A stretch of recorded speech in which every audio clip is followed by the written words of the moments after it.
சென்னை கீழ்ப்பாக்கம் அரசு மருத்துவமனை மருத்துவ வரலாற்றில் ஒரு புதிய சாதனையை நிகழ்த்தியுள்ளது. 25,000 பேரில் ஒருவருக்கு மட்டுமே வரக்கூடிய டிடிபி எனப்படும் மிக அரிய வகை இரத்த நோயால் பாதிக்கப்பட்ட 32 வயது நிறைமாத கர்ப்பிணி ஒருவரை மரணத்தின் விளிம்பிலிருந்து மீட்டுள்ளனர் அரசு மருத்துவர்கள். முகம் மற்றும் கால் வீக்கத்துடன் மருத்துவமனைக்கு வந்த அந்த பெண்ணுக்கு இரத்த தட்டணுக்கள் மற்றும் ஹீமோகுளோபின் அளவு மிக மோசமாக குறைந்திருந்தது கண்டறியப்பட்டது. சிறுநீரகம் மற்றும் மூளை போன்ற முக்கிய உறுப்புகள் செயலிழக்கும் அபாயம் இருந்த நிலையில் 50க்கும் மேற்பட்ட நிபுணர்கள் கொண்ட ரெட் அலர்ட் மருத்துவ குழு உருவாக்கப்பட்டது. இந்த நோய்க்கான தீர்வாக நோயாளிக்கு 15 முறை பிளாஸ்மா எக்ஸ்சேஞ்ச் எனும் உயரிய சிகிச்சை வழங்கப்பட்டது.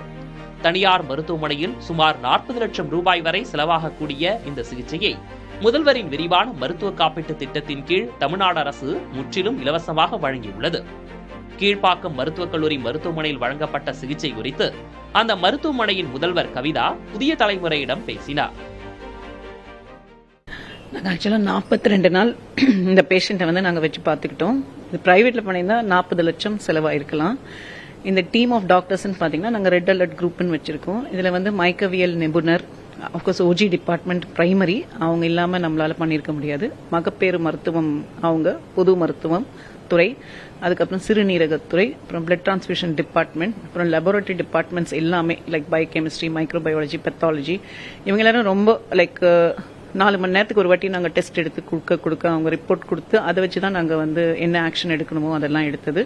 இது தவிர நம்மளுக்கு மெடிக்கல் ஸ்டோர்ஸ், ஆஃபீஸ் இவங்கெல்லாம் மருந்து வாங்கி தர்றது, இந்த மாதிரி இதுலேயும் இது மட்டும் இல்லாமல் செவிலியர்கள், அப்புறம் முதுகலை மாணவர்கள், பயிற்சி மாணவர்கள், அப்புறம் மருத்துவம் பயிற்சி மாணவர்கள், இது எல்லாரோடைய கூட்டு இதுல தான் நாங்கள் பண்ணியிருக்கோம்.